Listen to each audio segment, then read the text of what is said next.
Alright, this is Andrew Jolly with Jota Home Inspections. We're here today at 488 North, 400 East in Provo doing a sewer scope. It's October 3rd, 2019, and we've got the camera pushed out as far as we can get it. We only got about 66 feet out. Average line is around 100 feet or so, but I'm hitting a couple tight turns that I'm not able to get past. A lot of times I'm able to run water and get through them. Water can help push your camera head through, but because of where this cleanout is, if I run water, it's going to come out of the cleanout downstairs in the basement, and so that's not really an option at this house.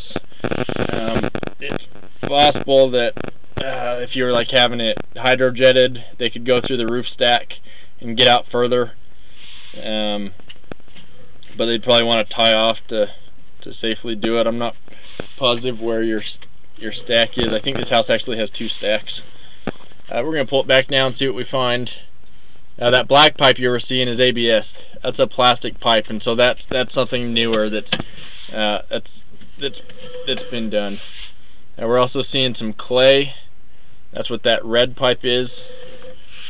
Issue with clay is that you have little 3-foot sections, and those sections will can sometimes separate, and you can get offsets.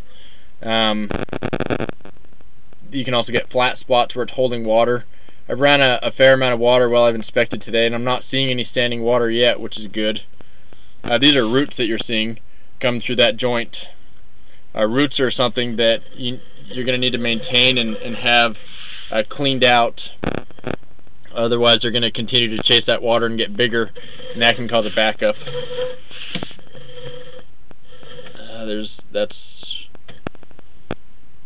Can't tell if that's just hair or if it's a root. No, I think those are roots. That's definitely a big old root. I'd recommend having that cleaned out. You can see it's already holding on some waste, some toilet paper right there. It's probably a wet wipe. Toilet paper breaks down.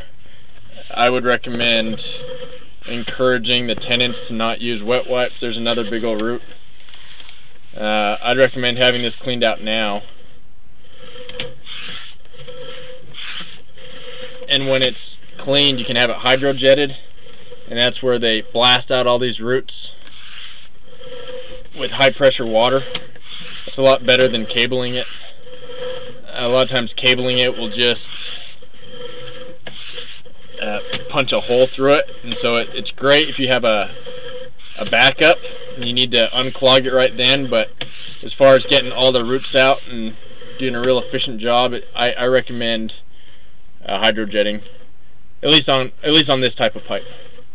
You can see all these turns that we've gone through. That's part of what's contributed to me not being able to get all the way out to the city line. So there is some pipe we can't see, but when it's hydrojetted, they can try it from a different access point and they might have better luck.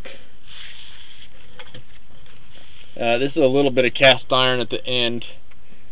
The issue with cast iron is you'll get rust that builds up, and it'll get really rough, and that can allow it to catch on things like toilet paper and wet wipes.